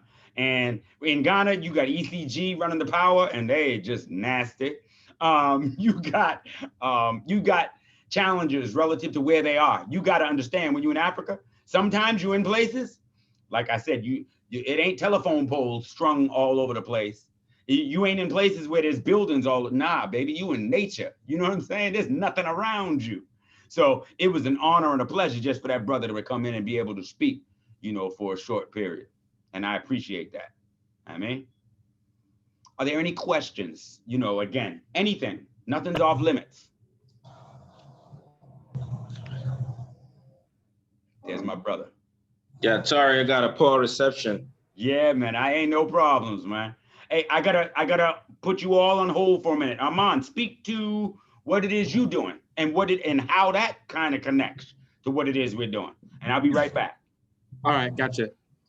So I do I host some trading classes. So for people that's interested in the stock market, the crypto market, primarily the forex market, which is the foreign exchange market, and we're pretty much teaching our people how to trade, how to make money from anywhere in the world. You can be in Africa, you can be in South America, Central America, and be able to make money in a small amount of time. I mean, it's people who take this course and come out making, $10,000 a week. The guy who taught me, he makes about 100K a week. But this skill set it gives us the opportunity to really liberate ourselves financially, instead of working at 9 to 5. And you can take this skill and use it anywhere in the world. So it really gives us the ability to invest in projects like what the Ledge is doing, when it comes to projects in Kenya, Tanzania, Ghana, and it gives us the ability to be the investors of some of these projects, you know? So it's setting us up pretty good. And overall, I mean, it's some real hard training, but I will say with the right level of commitment, you can start generating this money in a small amount of time. Trust me. I had a heck of a journey when it came to this stuff, but overall, like, I love it. I found some form of a passion for it, and now it comes easy to me. So with that being said, if any of you guys are interested in learning how to trade Forex or something like that, or just want to get involved in trading in general, let me know. My name is Armand Mayberry, May like the month, berry like the fruit. Talk to me on Facebook, and we can get you set up just right. And it's real nice. So, but overall, I mean, that's one of the things that I do is trading, and I teach our people how to trade so we can invest in projects like this, because it's very important for us to understand this, that the transition going into Africa, it's not going to be easy. Yes, it's a lot of resources there and everything, but I see someone, when does the next boot camp start? Pretty soon.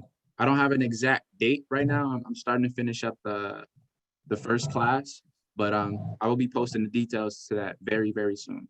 So give me some time. I'm not sure if you have me on Facebook as a friend, but if you do, you may be in the ASE group. I think that last name Richardson sounds pretty familiar. But as I was saying, I forgot what I said. I had a brain fart, y'all. My bad. But no, making that transition over to Africa we're definitely going to run into some problems. But overall, with the right income and everything backing us, that's what's really going to help us make a change, because we need to be the ones to be able to come to our people and tell them, partner with us instead of partnering with the outsider, partner with us, and we'll, split this thing 50-50, because you guys know the land, you guys know the resources, you know what Africa needs. So why not us as brothers and sisters here in the States come to them and partner, and we back it up, and we build a business, and we pass this business down to our children's children, and it just continues to grow from that point on. And now that gives us an opportunity to not only be financially free, but actually own our resources, And Peter, I wanted to ask you one question, man. I know we follow the Ubuntu model, and it stands for I am what I am because of who we all are. So how do we get away from using money? I know that's more into the future, because as of right now, money is like everyone's survival, so to speak.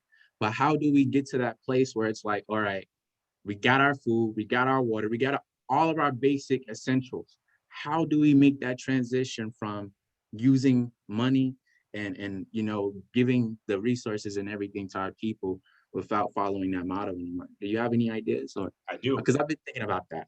I do. And the truth is that what you just listed, so it is my experience that the answer to every question is contained in the question itself. And you just hit on it.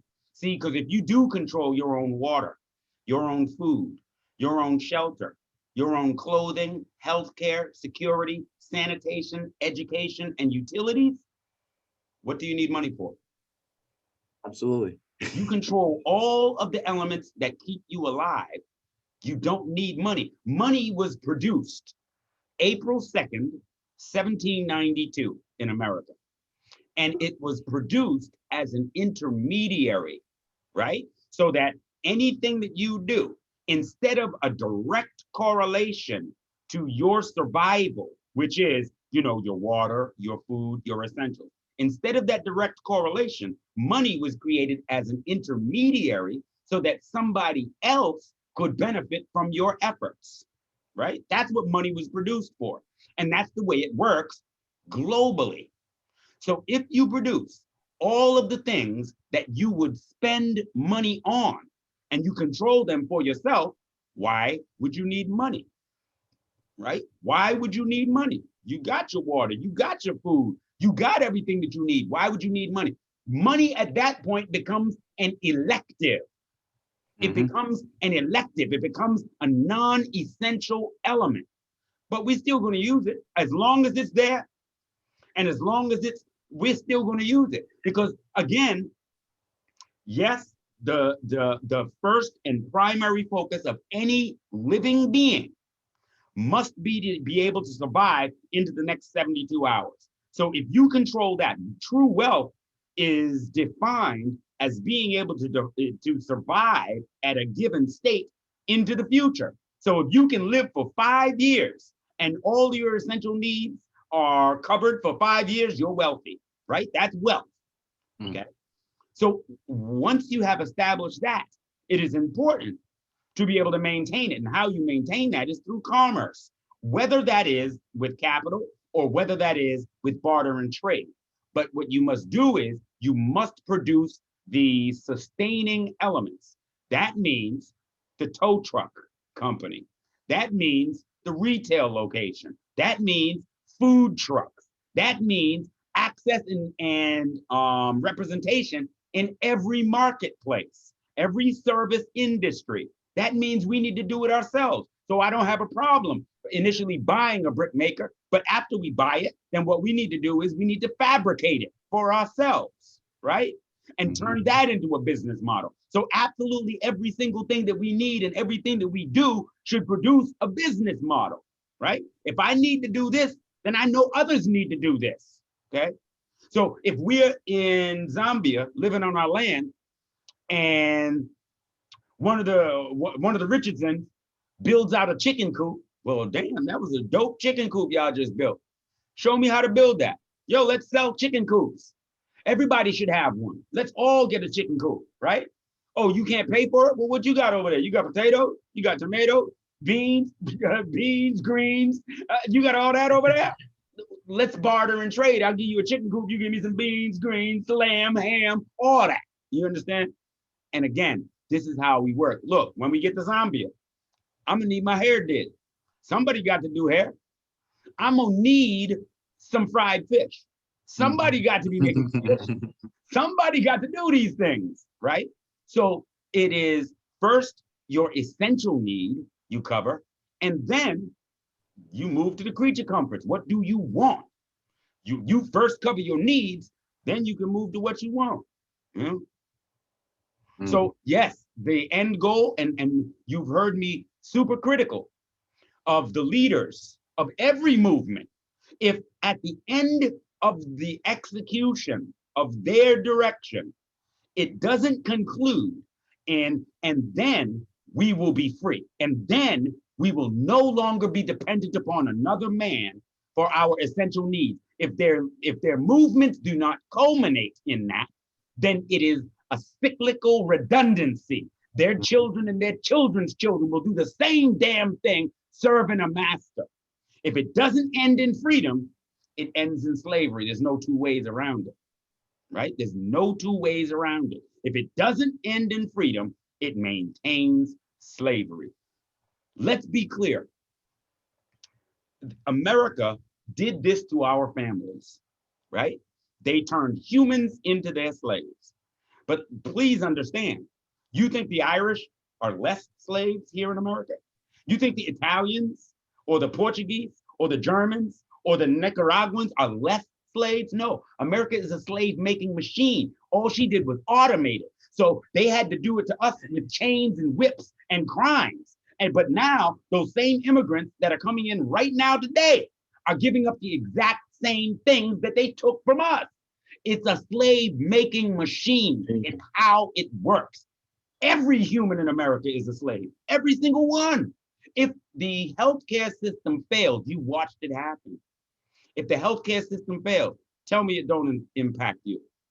If their supply chains fail, tell me that doesn't impact you and your family. If the water filtration facility in your area fails, tell me that doesn't impact your family. We are invested in the success or failure of another man's system. You can't win, not in a million years. There's no amount of money that you can generate that causes you to win. Oprah Winfrey, if the power goes out where she lives, what does she need? All the money that she has means nothing if the power goes out. All the money you can possibly amass means nothing, nothing if this system should fail. But let's take it a step further, because I said if the system should fail. Do you believe that I could build a system based on genocide and crushing innocent human babies and I would flourish? Would that flourish forever based on that negative foundation? Do you think that I could rape my whole life and flourish based on that? That I could breed children and flourish? If these things are wrong, then it's not a matter of if this system collapses, it's when. It's when. It has to, they are human, just, well, they're kind of man, just like you're a human. They're not outside of the laws of cause and effect. Anything that you do is going to bring it right back to you. The energy you spend will bring it right back to you. Do you think that they are infallible and supreme and that it was okay to breed children for hundreds of years? That it was okay to eradicate entire populations of people? Was that okay? And you can build your house on the bones of those people and there's no impact? Did you see Poltergeist? I mean, like, it's not okay. So eventually, this house that was built on the sand will fall. What will happen? If you are tied to the success or failure of something that must fail, what happens? What happens? This is the Ledge Group. This is what we have come into being to do. To address that issue. My job is not to make my life comfortable. My job is not to make your life comfortable. My job is to make sure 1,000 generations into the future, your children's lives are, I'm not looking for comfort. I'm looking for capacity, the ability to flourish. That's what matters. The ability to flourish absent any other man. I don't think it is appropriate for your babies or mine to bend at another man's table and beg bread for their existence. I don't think it is appropriate for us to have to sing and dance and show our behinds and do all of these different things in order to survive. That's not appropriate. You know how a man survives? He gets his ass up and he does what he has to do. No ass shaking, no smiling and dancing. I'm a work. I might smile and dance after the work is done, but that's because I want to smile and dance, not because I have to. You see, there's a big difference. There's a big difference, and there's no people on the planet Earth whose survival is tied to how well they can dance and how well they can sing and how big their smile is. There's no people except for us. This has to become abhorrent to us. This has to become sick to us. We have to see it in such a way that we say, wait, you know what? That's right. Why I gotta dance? Like, why I gotta dance for you, man? Like, no, I'll build my own, huh? That's who we are. Stephen, peace, fam. I see you in there. Where you at right now? You in Afghanistan? Yeah, I'm still here in Afghanistan. Yeah. So I'll be coming home back for vacation next month. So yeah, I've been working with Samson as well with the again. I need some help with the admin and logistics. Yeah. To help set things up and everything for the security company and everything. So we're getting to get things together. So Good. That way we can start moving progress as far as like building, ranges and all that kind of stuff as to where we can start getting the staff going and get training going as well. Yes. So, yes. So yeah,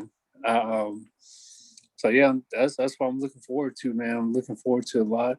And I got another friend here that that's going to probably be joining the Ledge too as well here pretty soon.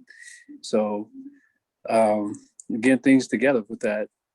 And when your people join from there, hold their membership fee right there where it is, and And you know why? Because there may be those purchases that we need to make where that money shouldn't come from, right? It should go straight from Afghanistan straight to the needs versus come and have a paper trail, right? So when they join, you hold that, okay? You let me know, you get me their paperwork, but you hold that so we can do those things. For those who don't know, Stephen Pettis is our chief security officer. He's a combat veteran. He's in Afghanistan right now, maintaining executive security and he performs executive security for presidents, kings, and like that. He is our chief security officer. He's speaking in regards to Ogun security, which we are licensed for and built out in Tanzania. So we now have the legal right to have a complete security force with everything that we might need in order to maintain that. And so what he speaks about is the shooting range. We're going to have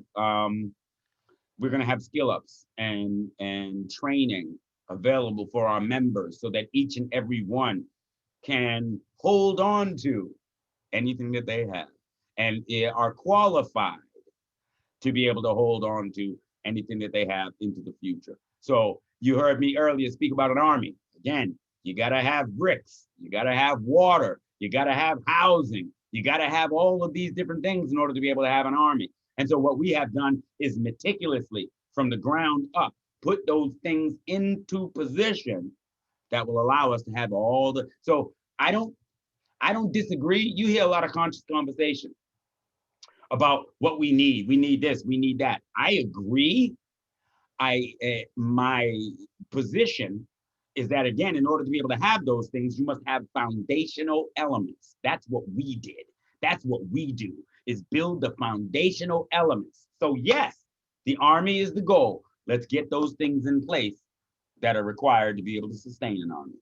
And so you sequentially build. You don't build a building with the steeple first. You start at the foundation.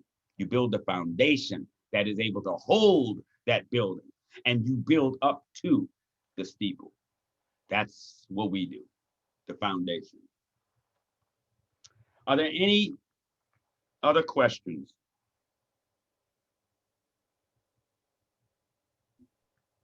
Yeah, one, Brother Peter. This is Jetty from Legacy.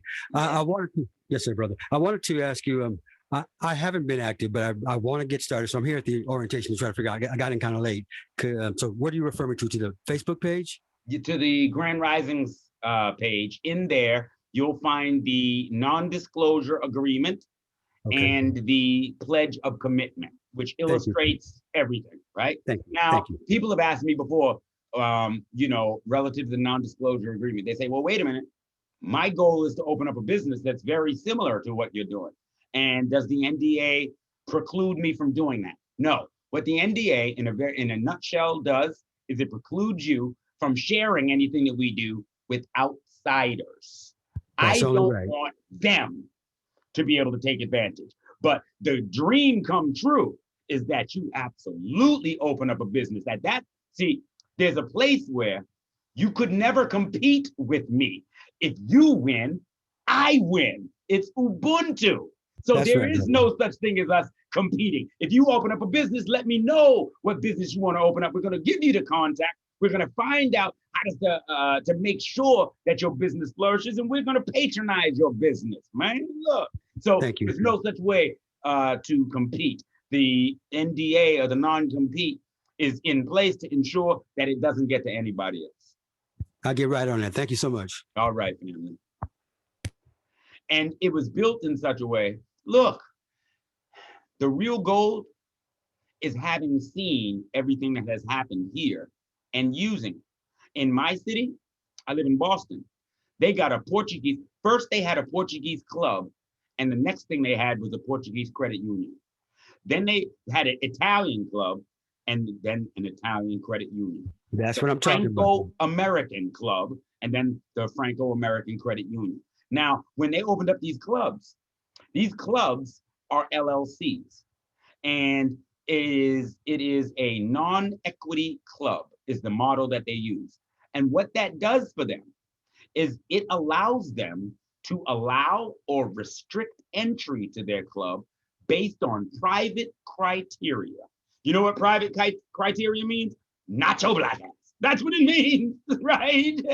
It means you can't join.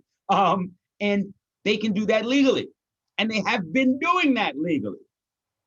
All we did was take a page out that book. You know, Thank you. that's all we did. That's right. We can restrict and allow too. And our NDA explicitly, without naming you, you know who we talking about, you know. Hey, me. You know who can't come here. Shoot. Oh, Stephen, I meant to ask you. We're going to be in Tanzania in August. Are you going to be able to join us? I would like to try to, but I may be coming back here because we get about 40 days of vacation. So I'll probably have to be heading back here because or whatnot. So I would definitely, but I plan on trying to maybe try to make it my next vacation, which is probably roughly towards the end of this year. So yeah, or if we get things really up and running, hey, I'm already putting a notice in, and I'm gonna be over there doing stuff over there. That's real. So yeah, you know, I'm ready. So do me a favor and you send to me anything that we need to focus on, secure, take images of, anything that you need, because we'll be on the ground there. Okay. Okay, yeah, definitely. I'm gonna let you know because that's why I'm getting things together now. One of the biggest things I'm trying to focus on now is building the range, the shooting range, so that way when we do start training, we have our own shooting range to where we won't have to go anywhere else to pay others to utilize their shooting range. Yep. And you know, other things is, you know, the race car track, as we spoke to before about, because, you know, doing the corporate executive defensive driving. Mhm. So it is, man, I'm putting together a lot of stuff, and I got a lot of people that actually ready to join and want to actually, you know, trying to help me as well. So Yep. it is, you know, what we're doing. You know, what you're doing is the Ledge Group is, man, it needs to be protected. It's protection is essential, because it's paramount, because we don't want someone coming in and trying to destroy it and take what we just built away from us. That's right. We must protect it. And So, you don't, the art of war tells us that you don't prepare for an enemy's intent. You prepare for their capacity. So what they want to do doesn't matter. They get a little funny attitude and that changes. What you prepare for is their capacity. What can they do? And so 100%, we got to build in protection. My firm belief is, if you are a man and you can't defend what you have, you can't protect what you have, it ain't yours. It ain't yours. If I could walk up and take anything you got, that just became mine. You got to be able to defend yours. This is why we have combat veterans on our team. Amen. I want to say, okay, I just got the message. Thank you. I was talking to Brother Stephen. This is good. And see, this is what it is. This is what it is. Get it all together. Look, and the reason that the Ledge Group is Ubuntu, right? The reason it is Ubuntu is because each and every single one of us is important. You have something that we need. You heard Brother Hodari spoke about sanitation. You think we don't need that? Like, everything that is in your mind, what I'm doing, what the Ledge Group is looking to do is, when you were a child, you came up, you had dreams, you had imagination, and this system put a cap on it, like you was a soda can. They put a cap on it like a bottle of water. What I'm saying is we need to take that cap off. Anything you dream, anything you can imagine, anything that you want to do, I believe that is more pure than anything else that I've ever seen in my life here. So let's do it. Let's build it out. You tell me what it is, and let's break it out. Let's bring it to the council, and let's spin it around. Let's perfect it. Let's shine it, and let's execute it. Huh? Let's execute it as a group. If it fails, brother, let me tell you something. Fail 9 times, and we're gonna back you again. And the 10th time you're gonna succeed. That's all. The reason I ain't never failed is because I ain't never quit. That's all. We don't quit. So it may not work the first time out. It's gonna work. It's gonna work. You hear me? All right. Are there any other questions? Hello, I would just like to speak to everyone. I've been in here since you first started. I've been watching you for a while. My name is Dario, everyone. It's nice to meet you all. But you might know me by the name Kelly Love on Facebook. And I've been to Ghana twice. I love it there. I love everything about Africa, and I do plan on getting on board. I did speak with Miss Lisa, and I just sent my documents to her, and I will be sending my payment as well today. Awesome. So it's Awesome. good to get on with all of you guys, and it's nice to meet all of you. So It is nice to have you. Wonderful to have you. And we own land in Ghana. My sister is just blowing me up because she had her people go and visit our land in Ghana. Wait a minute. And she's sending me messages. She's on some woohoo, like, all right. And you're right. The west coast of Africa. Wow. So here's the thing. If you think about in America, like the most valuable and desirable property in America, it's generally like Malibu Beach, right? It's generally like the places that are on the coast. Africa is a continent, right? And so everything on the coast, oh my God. So when you go to Dominican Republic, you're looking at a little Africa. When you go to Jamaica, you're looking at a little Africa. When you go to Haiti, you're looking at a little Africa. Everywhere that you go on the planet Earth, the reference point is back in Africa. You can go, man, in right now where Caleb is, in the free state of Kwakwa, it snowed in Lesotho yesterday. You could be skiing in one moment and chilling, doing anything else you want in another. Anything that you can find anywhere on the planet Earth, you find in Africa. Anything you want to do, you could do in Africa. And the beaches, wait a minute, let me tell you something.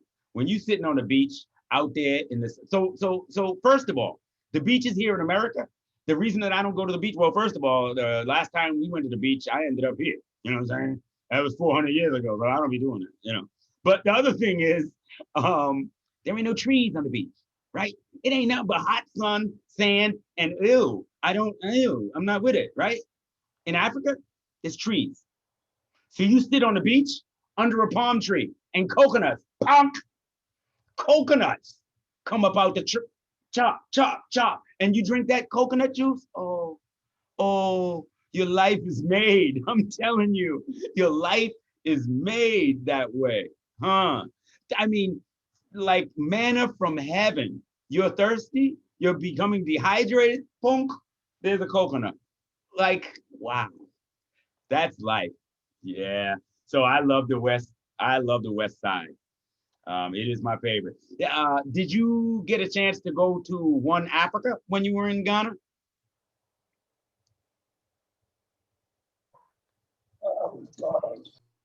Yes, Yusuf. Did you go to One Africa? No, I didn't get a chance to go. I had went to I can't remember the name. It was like Baka something. It was like a little thing that was having down in Takoradi in the jungle. So by Takoradi. Mm-hmm. Yes, it's like Basco or something like that. But I went to that event it was in the jungle, literally, like literally in the jungle. But it was like a fun experience, you know. I was with the locals. I like hanging with the locals when I go to places. I did the same thing when I went to Jamaica. I like the locals. I didn't stay in a resort, anything like that, you know.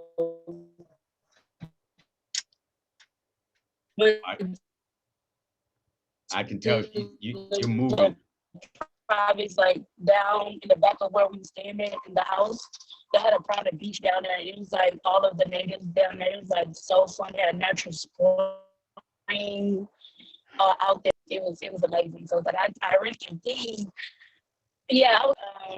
But I'm like I do want to go to every country.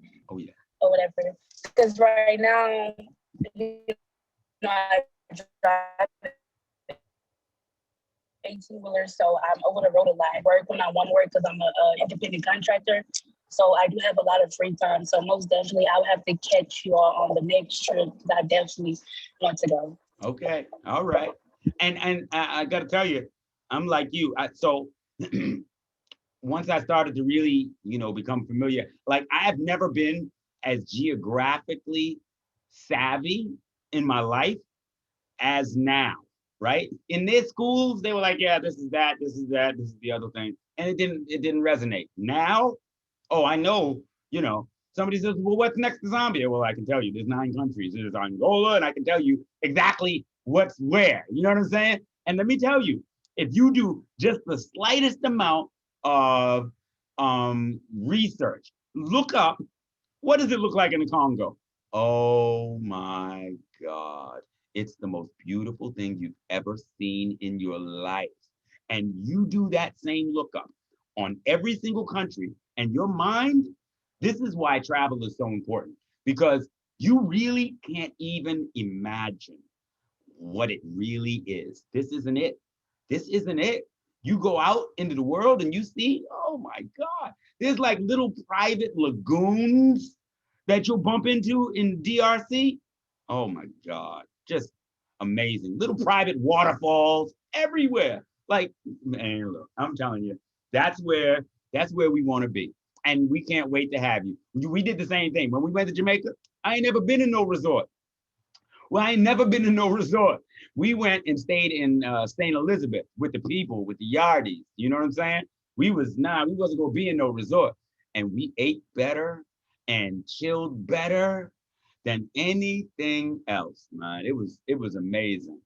So yeah, I'm with you. I don't stay in resorts. I stay with the people.